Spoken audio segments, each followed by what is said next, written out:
Supreme court का मखसूस नशिस्तें फौरी तहरीक इंसाफ को देने का हुक्म। 12 जुलाई के फैसले में कोई बहम नहीं, अमल दरामद न करने के संगीन नताइज होंगे। सुप्रीम कोर्ट के 8 रुकनी बेंच ने इलेक्शन कमीशन की दरखास्त पर वजाहती फैसला जारी कर दिया। फैसले के मुताबिक इलेक्शन कमीशन का वजाहत मांगना अदालती फैसले पर अमल दरामद में रुकावट डालना है। इलेक्शन कमीशन ने हुक्म को गैर जरूरी तौर पर पेचीदा बनाया। बैरिस्टर गौहर को चेयरमैन PTI, उमर अयूब को सेक्रेटरी जनरल तस्लीम किया जा चुका। इलेक्शन कमीशन तस्लीम कर चुका है। PTI रजिस्टर्ड सियासी जमात है। PTI अरकान के सर्टिफिकेट तस्लीम न करना गलत है। इंतखाबी निशान से महरूमी हुकूक खत्म नहीं करती। PTI ने नशिस्तें हासिल की। इलेक्शन कमीशन मौक़िफ़ से फिर नहीं सकता। कामयाब उम्मीदवार तहरीक इंसाफ के मेंबर हैं। कोई बात का अमल मुतालिका तारीखों पर होने वाले मुआहदे तब्दील नहीं कर सकता। फैसले का इतलाक़ कौमी और सूबाई असम्बलियों पर होगा। कन्फ्यूजन पैदा करने की कोशिश को सख्त अल्फाज में मुस्तरद किया जाता है। 8 रुकनी बेंच का फैसला।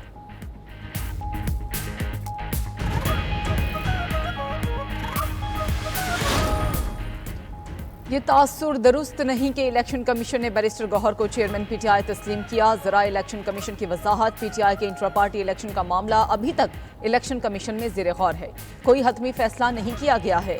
इलेक्शन कमीशन ने हमेशा मामले को जल्द अज जल्द निपटाने की कोशिश की। इलेक्शन कमीशन ज़राए ने PTI पर ही बार बार ताखीरी हरबे इस्तेमाल करने का इल्ज़ाम लगा दिया। इलेक्शन कमीशन का अहम इजलास सोमवार को तलब। सुप्रीम कोर्ट की वजाहत का जायजा लिया जाएगा। इजलास में कानूनी टीम ब्रीफिंग देगी। सुप्रीम कोर्ट के तफसीली फैसले के बाद स्पेशल सेक्रेटरी लॉ छुट्टी के बावजूद दफ्तर पहुंचे। चीफ इलेक्शन कमिश्नर ने दौरा लिया भी मनसूख कर दिया।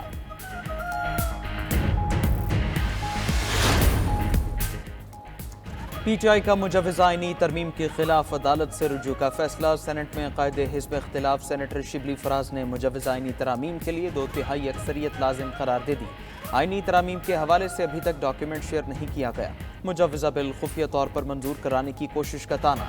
मेंबरान तोड़ने उठाने और वफादारियाँ बदलने का भी इल्ज़ाम। PTI रहनुमा लतीफ़ खोसा ने मुजव्वज़ा तरमीम पेश ही न होने का इम्कान जाहिर कर दिया।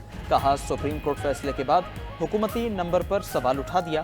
कहा उनका तो वोट गिनती ही नहीं होगा। बैरिस्टर गौहर का भी धुआंधार खिताब। कहा इस दिन से डरो जब बानी PTI भूख हड़ताल की कॉल दें, बांग्लादेश को भूल जाओगे। सुप्रीम कोर्ट फैसले के बाद PTI सबसे बड़ी जमात होगी। बैरिस्टर गौहर ने फैसला हक और सच की फतह करार दे दिया।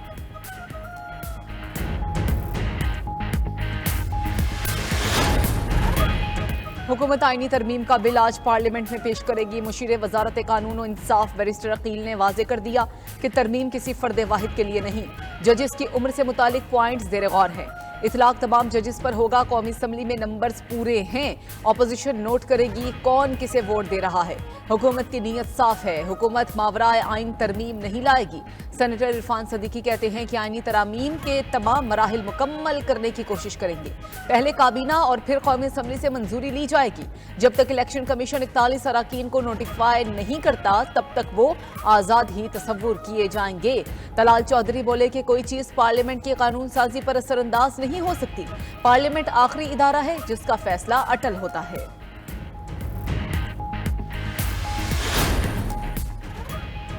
हुकूमत वफ्द मौलाना को मनाने में नाकाम। मुलाकात में कोई ब्रेक थ्रू ना हो सका। हुकूमत का जजेस की मुद्दत में तौसी से पीछे न हटने का फैसला। मौलाना फजलुर रहमान ने ताउन से इनकार कर दिया। जजेस की मुद्दत मुलाजमत में तौसी की हिमायत नहीं कर सकता।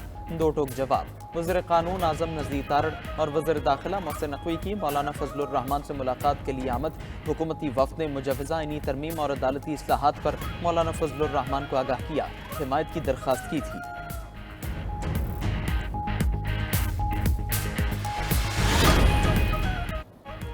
मौलाना फजलुर रहमान का PTI वफ्द के एजाज में शाया। वफ्द की मौलाना फजलुर रहमान से आईनी तरमीम से मुतालिक उमूर पर गुफ्तगू।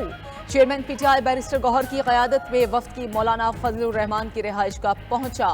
मौलाना फजलुर रहमान ने वफ्द का खुद इस्तकबाल किया। वफ्द में असद कैसर, उमर अयूब, शिबली फराज, साहबजादा हामिद रजा भी शामिल। इससे पहले हुकूमती वफ्द की मौजूदगी में पहुंचने वाला PTI वफ्द मुलाकात के बगैर ही लौट गया था।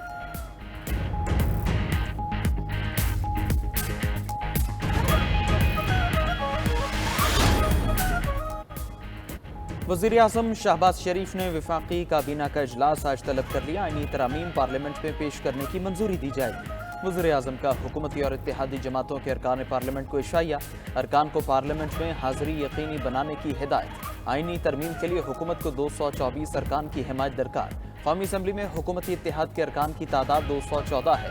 आइन के आर्टिकल 175 और आर्टिकल 179 में तरामीम की तजवीज़। सुप्रीम कोर्ट के सीनियर तरीन जज के बजाय जजेस के पैनल में से किसी एक जज को चीफ जस्टिस बनाया जा सकेगा।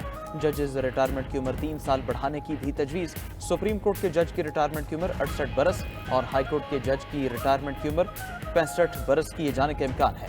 सेनेट का इजलास आज से पहर 4 बजे पार्लियामेंट में होगा। 5 निकाती एजेंडा जारी। मुजव्वज़ा आईनी तरमीम से मुताल्लिक़ कोई एजेंडा आइटम शामिल नहीं है।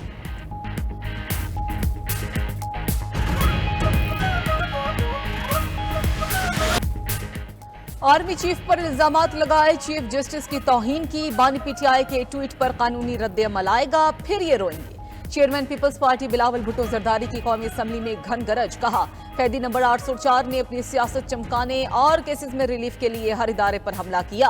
बिलावल भुट्टो ने पीटीआई को मशवरा दिया कि तहकीकात करे कि क्या ये वाकई बानी पीटीआई का बयान है। चेयरमैन पीटीआई और ऑपोजिशन लीडर से भी वजाहत मांग ली कि बताएं ये अकाउंट अली अमीन गंडापुर चला रहे हैं या कोई और। मुतनब्बे किया कि वजाहत ना की तो तौहीने अदालत और आईन और कानून के मुताबिक रद्द-ए-अमल आएगा।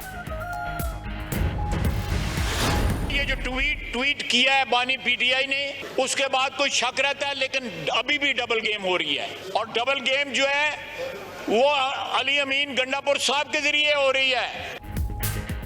बानी ने ट्वीट के जरिए सोच वाज़ेह कर दी, जो बीज बो रहे हैं वो खतरनाक है। वज़ीर दिफा ख्वाजा आसिफ का कौमी असम्बली में धुआंधार खिताब। कहा, भी डबल गेम हो रही है, ये दोगली पॉलिसी पर अमल पैरा है। जो माहौल बानी पीटा ने बना दिया है उसके बाद मीसाके पार्लियामेंट की गुंजाइश नहीं। कमेटी का कोई जवाब खत्म हो गया। जिम्मेदार बानी पीटीआई है। वज़ीर दिफा ने अली अमीन गंडापुर पर भी संगीन तहफ़्फ़ुज़ात ज़ाहिर कर दिए। कहा, उनकी ज़बान अलहदगी पसंदों वाली है। खुदा न खास्ता कल ये खैबर पख्तूनख्वा में अलहदगी की तहरीक ही न चला दें। नायब वज़ीर-ए-आज़म इसहाक डार ने तरमीम के लिए नंबर्स का सवाल गैर ज़रूरी करार दे दिया। चेयरमैन सेनेट से मुकालमे में कहा कि ये सवाल पूछना आपका काम नहीं, कानून साजी करना पार्लियामान का काम है। हुकूमत की जिम्मेदारी होती है ये भी अपनी मर्जी से कानून लाते रहे, इसमें कोई सरप्राइज नहीं।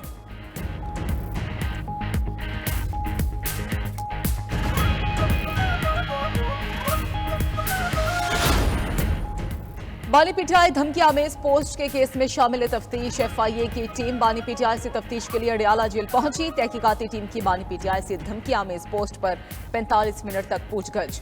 3 रुकनी टीम में एफआईए के तफ्तीशी और तकनीकी अफसरान शामिल थे।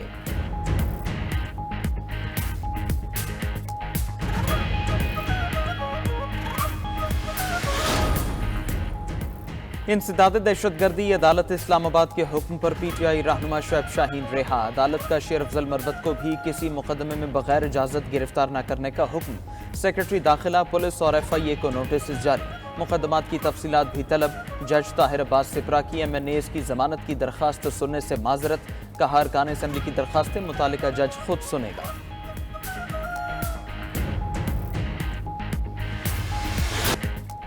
मुआशी बहरान में हुकूमती खजाने को सालाना $1 अरब नुकसान से बचाने के लिए मुतहर्रिक। मुख्तलिफ इदारों के साथ पेट्रोल पंप्स को भी डिजिटल करने का फैसला। 92 न्यूज़ के प्रोग्राम खबर क्या है अहम फैसले अवाम के सामने ले आया। ओगरा को 16 सितंबर तक वर्किंग मुकम्मल करने का टास्क मिल गया। उधर जनूबी पंजाब सेक्रेटेरिएट 4 साल में भी मुकम्मल ना हो सका। अफसरान की तैनातियां और इख्तियारात भी वापस हो गए। सिंध का महकमा आबपाशी करप्शन का गढ़ बन गया। महकमे के करता धरता अरबपति बन गए। किसानों की परेशानियां बरकरार। महकमा एफआईए के रिडार पर आ गया। जश्न ईद मिलादुन्नबी सल्लल्लाहु अलैहि वसल्लम मजहबी जोशो जज्बे से मनाने की तैयारियां। शहरी सजावट के साथ साथ मक्का और मदीना मुनव्वरा के मॉडल्स की खरीदारी में मसरूफ। गलियां मोहल्ले सजाने का सिलसिला शुरू। घरों पर दिलफरेब लाइटें लगने लगी।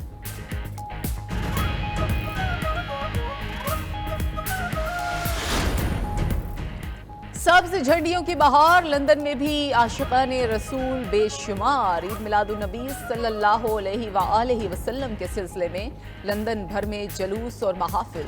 शहरियों का सैलाब उमड़ आया। बच्चे फूल बांटकर खुशी का इजहार करते रहे।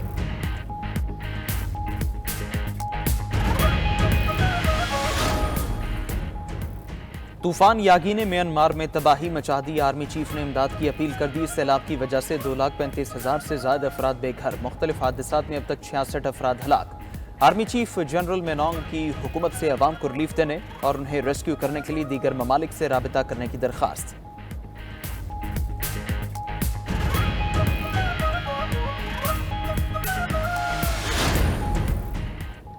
वस्ती यूरोप में शदीद बारिशों के बाद सैलाब, सड़कों पर दरिया बहने लगे, खेत खलियान डूब गए, घर भी ज़ेर-ए-आब। रोमानिया में मुख्तलिफ हादसात में 5 अफराद हलाक। जमहूरिया चेक में दर्जनों इलाकों में दरिया बिखर गए।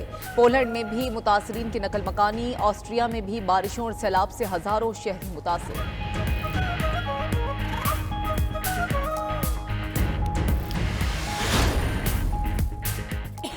शाहजहां की मोहब्बत पर पानी फिर गया। आगरा का ताजमहल डूब गया, छतें भी टपकने लगीं। 48 घंटे की बारिश से तारीखी मकाम को शदीद नुकसान। आसार कदीमा का अमला निगरानी तक महदूद। महल का बागीचा तालाब का मंजर पेश करने लगा। मरकजी मकबरे के अंदर भी नमी नमूदार।